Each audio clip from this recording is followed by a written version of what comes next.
Hello everyone, it's me Clayton. I just finished watching Don't Breathe 2, starring Stephen Lang, and written by the director of the first film, Fede Alvarez, though the directing job went to someone else. Now, the 2016 Don't Breathe was certainly a surprise hit 5 years ago, where it concerned a group of burglars attempting to steal money from an old man who was blind, played by Stephen Lang, and that mission turned out to go a lot different than expected, especially considering that the old man was not as helpless as you'd think he would be. So, 5 years later, and with this one being far more of an action film and less a horror film, Don't Breathe 2 basically feels like an entirely different film from the original, but considering how the first one went, I think there's no other way they could have made a sequel. Let's get to the story, shall we? The story is about the blind man, once again played by Stephen Lang, who is now raising this supposed daughter of his named Phoenix. He's trying to teach her how to survive in the world and trying to raise her the best that he can for someone of his dark sins. Until it turns out a bunch of these thugs enter the blind man's house, beat him down, and kidnap the girl.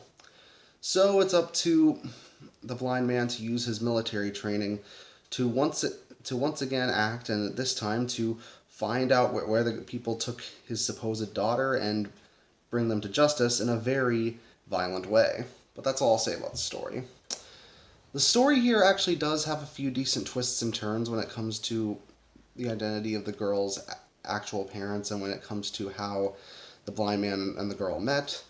And it's clear that this takes place after the events of the first movie, even though Lang himself is the only returning character. Then again, there were only a few characters in the first movie, and only two of them were actually left alive by the end, so I can see why they decided to just wipe the slate clean with this one. Now, one thing that I was concerned about was that considering the actions that the blind man had in the first film, I thought it would be impossible to actually root for him in this one. And here, I don't think you're supposed to root for him. If anything, the film actually acknowledges one of my few criticisms about the original, and actually shows us that the blind man is not a good person, but at the same time, he knows he isn't. So it's actually kind of an interesting character study for him, and Stephen Lang does play the drama and the badass moments very well, so I do think he's once again the best thing in the movie. Also, some of the action scenes are pretty creative and they do make a good use of his blindness. Similar to the blackout scene from, or not the blackout scene, the lights out scene from the first movie. There are plenty of moments where he uses his own disability against his opponents in some creative ways, and there are plenty of violent kills that are honestly sometimes even more graphic than the ones in the first film.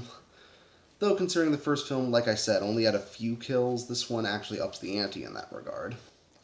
So it does certainly change genres and up the scale and ambition, but one of my biggest criticisms with the film is that not only are the main antagonists of the film not very interesting, and in some cases pretty underdeveloped, but it feels like the filmmakers really had no idea what to do with this guy as the main character after the first movie. I think kind of wrapped up his story and the other characters' stories pretty well on its own. It felt like a one and done kind of deal that was kind of given an unnecessary sequel, except for the ending, which actually was pretty risky, and I'm actually surprised they went that route. So it actually made the film somewhat worthwhile to watch, if only because of how the blind man's character develops and how he ultimately ends up. But overall, unless you're a massive fan of the first film, this probably will kind of underwhelm you.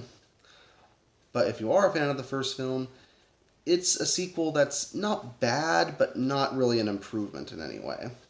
That's why I'm going to give it a 6 out of 10. See you next time.